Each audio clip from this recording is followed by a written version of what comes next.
What's up, guys? It's Max Merck here, and today I have this beautiful 1995 Porsche 911 Carrera Cabriolet. This particular car is not just any 911, this is of the 993 generation. Before we begin, I'd like to thank Jim Coleman INFINITI for providing the car today in this video, and if you guys are interested in this specific car, be sure to check them out. Jim Coleman INFINITI, located in Bethesda, Maryland. Now, the 993 generation is, a lot of the times referred to as the last of the classic Porsche 911s. Now, the reason why they refer to it as the last of the classic 911s is because this car is air-cooled as opposed to the newer water-cooled Porsche 911s. And there's really more to it than just that. This whole car has kind of a different character to it than the newer ones. So today, let's look at some of the kind of cool features and why this 993 is so special. Now, I'm going to start this video off by saying that this is an automatic, it's a Tiptronic car, so it's not a manual transmission, and it is the base model Carrera, not the, Turbo or Carrera 4, and it is a Cabriolet. So for the enthusiasts, this is not the perfect combination. However, as we get into the video, I'm going to show you that it doesn't really matter that this car is a Cabriolet. It doesn't matter that it's a Tiptronic. What makes the 993 so special is not just the configuration you get the car, and kind of like the like some of the E46 M3s or E36 M3s, if it's automatic, you just can't have it. No, that's not quite the case with this car. So starting off from the outside of this car, I think it's a very beautiful car. This is aged so elegantly. It's such a timeless design. And the car is actually a lot smaller than you'd think. The newer 911 has grown so much. And when you look back at the older cars, this is just a very small, nimble car is what it's supposed to be. Whereas the new 911 is still small and nimble by compared to other cars, but it's grown a lot more since the 1990s. Also, kind of the stuff that I was talking about, where the old ones are more kind of less focused on design, is, if you look at this taillight is screwed in, and that's how it came from the factory. Even coming up here, this side marker light also screwed in. What's also pretty cool is that you get projector headlights for 1995. They're not xenon headlights, but still projector headlights. That's pretty cool.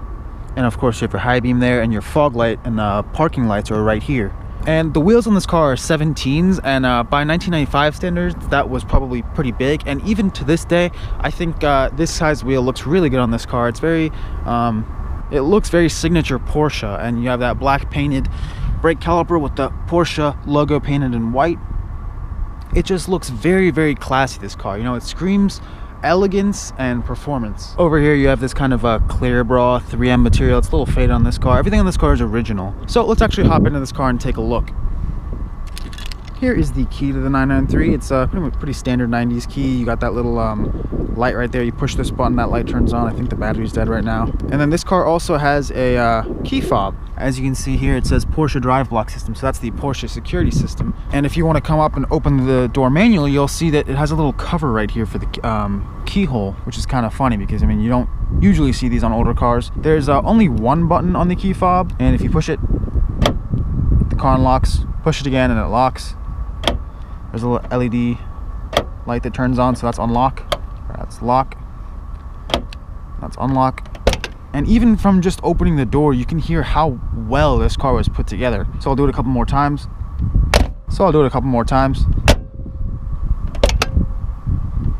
You can just hear how solid that feels. This car comes from a time period where, German cars were so over-engineered, and that's a good thing. Because although this car only has 22,000 original miles, it's held up so well. The buttons, the switches, everything just feels like it's gonna last forever in this car. Looking inside the door panel, you have, standard power window switches right here. You have your power mirror functions right there. A nice little storage compartment in the door handle. And your actual door handle is hidden away right here. Up here, you'll notice some little red LED lights. This is for the alarm system. Also, kind of in the door jamb right here is a little black lever you can go ahead and pull, and that releases your engine cover. You can come back here and just lift it up nice and easy. I have the spoiler retracted right now, so that's a little awkward. But back here you can see the beautiful air-cooled engine, and the sound this car makes is so raw and pure. It's all engine sound. It's not even this is of course the stock exhaust, but you just hear all engine sound from this car, and it sounds beautiful. I'll show you guys a little more of that throughout the video.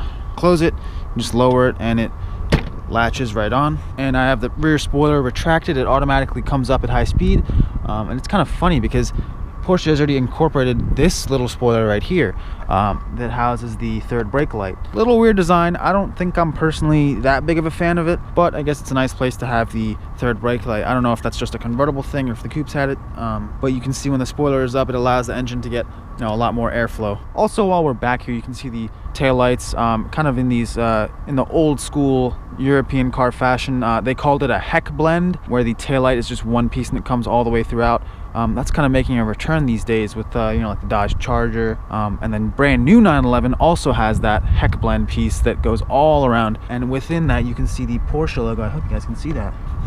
Also, you have these kind of plastic bumper protectors here that are part of the US regulations. Now back to the interior of the car, you can see you have your power seat adjustments right here. The seat is not fully powered.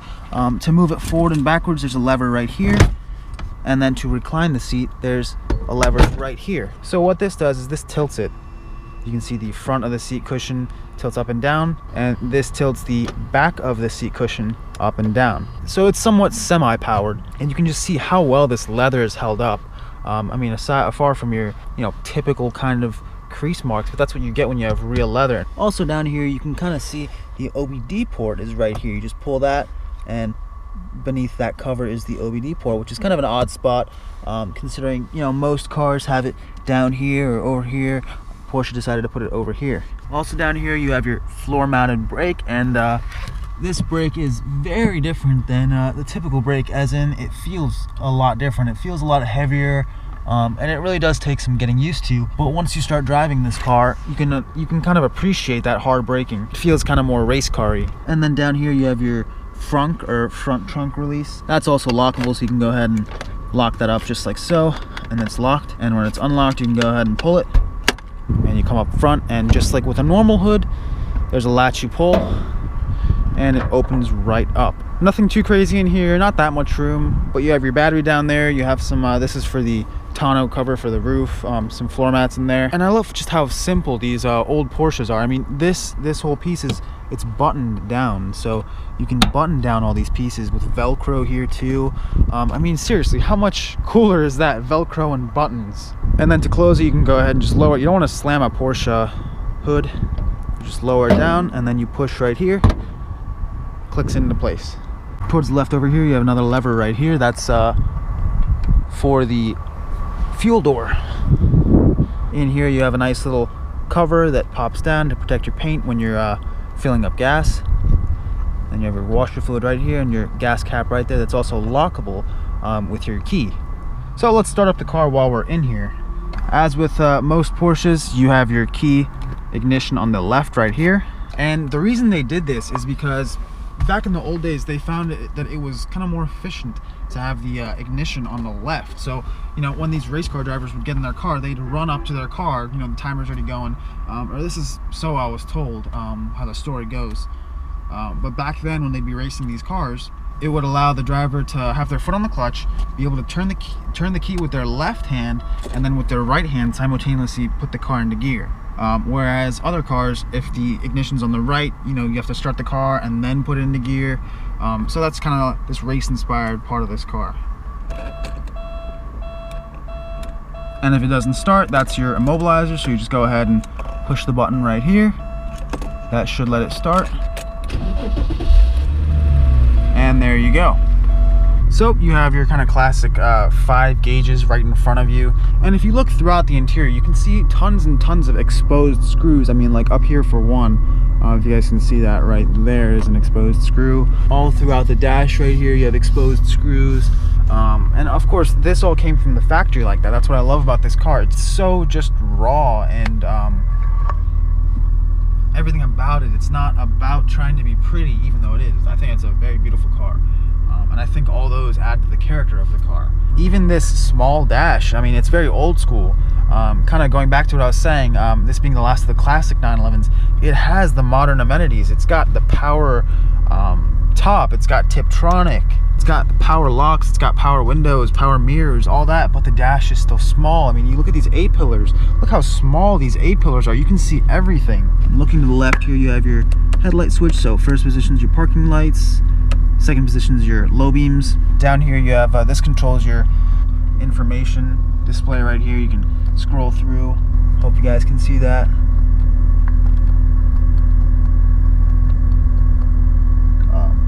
Your trip computer, you know, your average miles per gallon, average speed, you know, your fuel range, the temperature outside. Over here you have a little clock adjustment button. So I had to do a little digging in the manual to figure out this whole wiper situation on this car. It's quite odd. This lower position, you push it down once, that's your intermittent position, so you can adjust it with this little lever right here, or this little knob right here. You push it up once, that's off. One more is low, one more is middle, the middle level, and then the top one is the fastest level. Also, if you look at the wiper itself, it's a very old school design of a wiper. Newer cars are not like this whatsoever, and you can also see how the front windshield is curved like that. The wiper itself curves, and you also see how it's faced towards the driver. So if I were to go ahead and push it, you'd notice how it wipes the driver's side first, whereas a lot of newer cars start off on that side and then they wipe the passenger side first and come here, whereas this car, it wipes the driver's side first, and they kind of the wipers go together. It's just very quirky and different. Next up, while we're here, and this is your little spoiler light.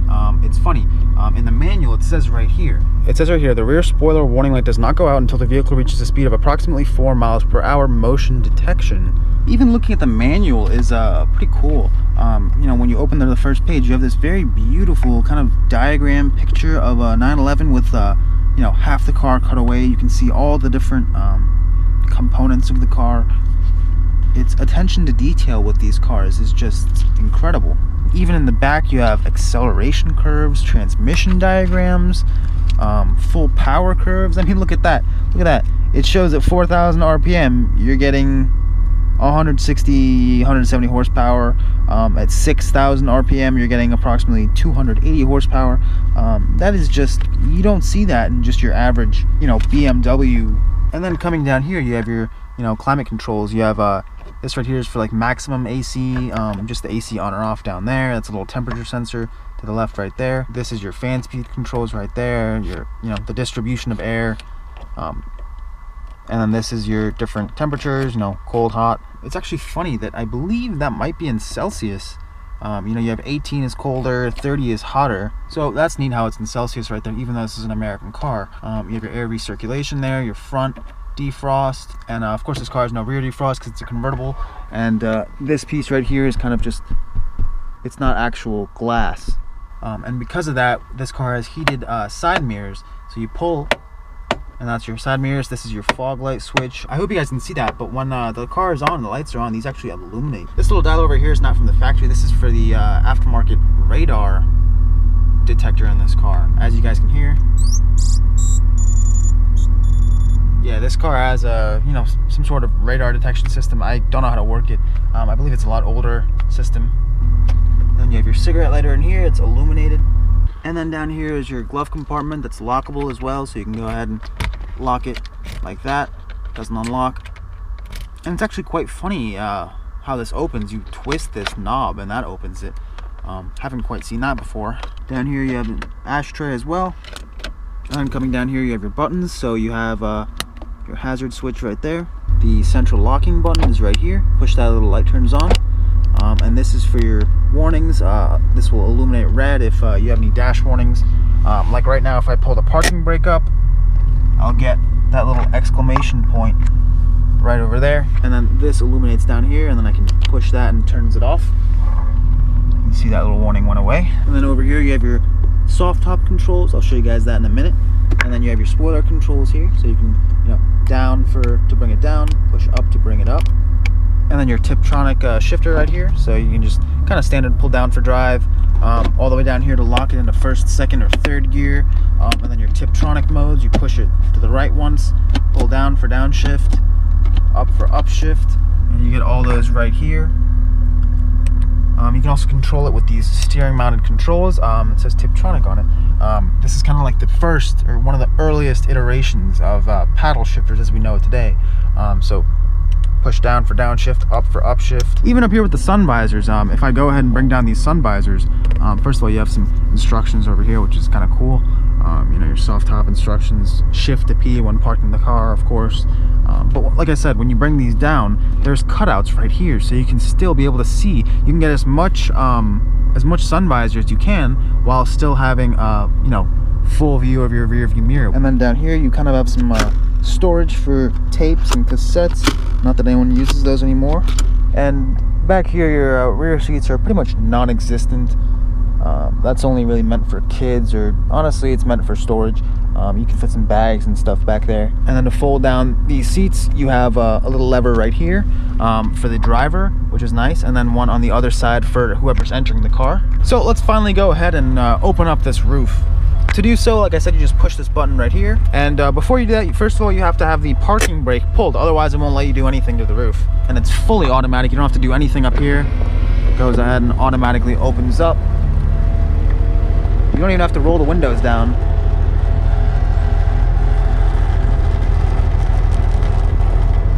So although the top operation itself is automatic, you're not quite done from that yet. There is a nice little tonneau cover or protector cover piece. I don't know what the proper term for it is, but they include that with the car. So I got it all on. It should look something like this. You can see that everything is kind of buttoned in. That's a button right there. In here there's a button you kind of overlap on top of the other piece, and then these pieces here you kind of just tuck in behind the seat. One down here you kind of cover up all the flappy pieces of the soft top, and this goes over and kind of just gives it more of a finished look. These are, you have to pull these little pieces, and then it's kind of like a ball joint type thing, like a little mini one. You pull this, slide it in, push that down, and it kind of locks it in. That goes all the way throughout, and I think it looks pretty good. So let's just go for a quick little spin around the parking lot.